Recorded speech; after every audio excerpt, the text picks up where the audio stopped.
Chiniot PTI parliamentarian और ओहदेदारों की जिला सेक्रेटेरिएट में प्रेस कॉन्फ्रेंस। एमएनएमआर गुलाम मोहम्मद लाली पंजाब असम्बली के मेंबर तैमूर लाली के अलावा जिला सदर मियां शौकत थईम, जिला सदर वोमन विंग अक्सा हयात लाली, सैयद आसम अली शाह ने प्रेस कॉन्फ्रेंस करते हुए कहा कि पंजाब हुकूमत ने फैसलाबाद रोड के लिए 3 अरब 10 करोड़ के फंड जारी कर दिए हैं।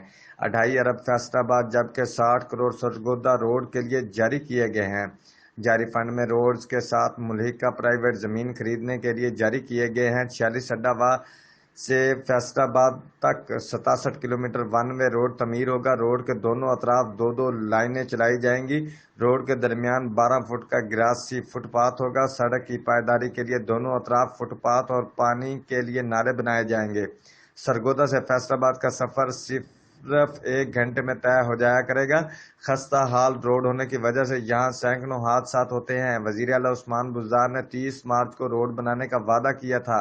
जमीन की खरीदारी के साथ ही रोड की तमीर का काम शुरू हो जाएगा। फैसलाबाद रोड की तमीर के बाद चिन्योट और फैसलाबाद जुड़वा शहर बन जाएंगे। महकमा सुई गैस और बिजली को भी अपनी तनसीबात रोड से दूर करने के लिए लेटर जारी। नून लीग ने इस रोड की तमीर के वादों पर 2 दफा इलेक्शन में कामयाबी हासिल की। नून लीग ने रोड तमीर करने का वादा 15 सालों में भी पूरा नहीं किया।